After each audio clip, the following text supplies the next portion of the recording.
à tous et bienvenue dans ce mot pour aujourd'hui, où je voudrais partager avec vous la vie d'un homme qui ne s'est pas réjoui du changement de vie d'une ville tout entière qui était reconnue, réputée pour sa méchanceté.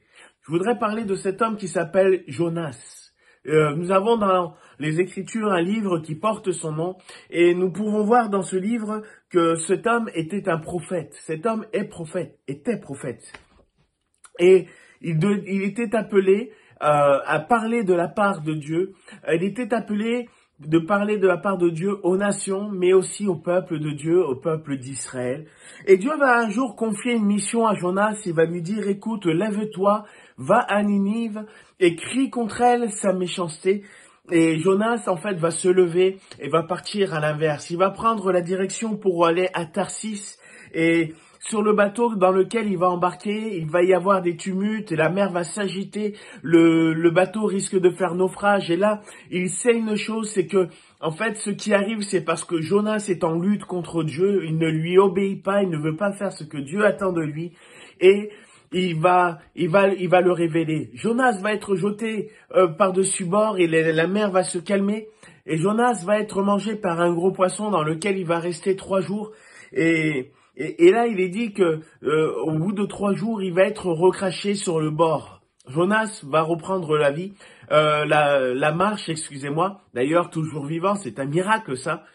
Et il va aller, du coup, accomplir la mission que Dieu avait préparée d'avance pour lui. Il va aller à Ninive. Il va y aller, il va crier contre Ninive, sa méchanceté. Et on va voir un autre miracle. La méchanceté de Ninive va être déposée aux pieds de Jésus. La Bible nous dit que cette ville va se repentir et Dieu va pardonner cette ville. Quelle gloire, quelle joie, quel immense bonheur de voir que même les méchants avaient la possibilité de changer de vie. Waouh! Mais on va voir que Jonas, lui, ne se réjouissait pas de cela. Il va dire au chapitre 4, « Voici, je savais que tu es un Dieu compatissant et miséricordieux, lent à la colère et riche en bonté, et qui te repent du mal. » Il savait qui était Dieu. Il savait que, en envoyant Jonas à Ninive, le but de Dieu n'était pas de juger cette ville, mais c'était de leur offrir la possibilité de se repentir, de venir vers lui et de changer ce passé. Jonas ne voulait pas cela. Je voudrais vous dire que de la même manière, aujourd'hui encore, ce Dieu qui a parlé à la ville de Ninive, c'est ce Dieu qui veut aussi parler à travers nous, à travers l'Église, à travers tous les croyants.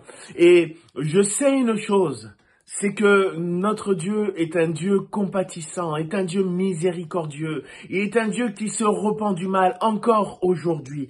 Alors, je crois vraiment qu'il nous offre à chacun et chacune la possibilité de revenir à lui, de pouvoir changer sa vie, de changer son passé. Si tu n'es pas fier de ton passé, c'est le moment encore aujourd'hui. Voilà, de venir à Dieu et de dire, Seigneur, j'abandonne mon passé. C'est possible parce que Jésus a donné sa vie pour nous, afin que justement le méchant, le pécheur ait la possibilité d'abandonner son passé et de pouvoir commencer une œuvre nouvelle avec Dieu. Alors je crois, et c'est ma prière, que cette journée soit une bénédiction pour toi en Jésus-Christ. Plonge ton regard dans la parole de Dieu et tu verras que Dieu finalement, encore aujourd'hui, n'est pas le juge, mais il est celui qui parle pour que nous puissions revenir à lui. Alors soyez bénis dans cette journée et je vous dis à bientôt.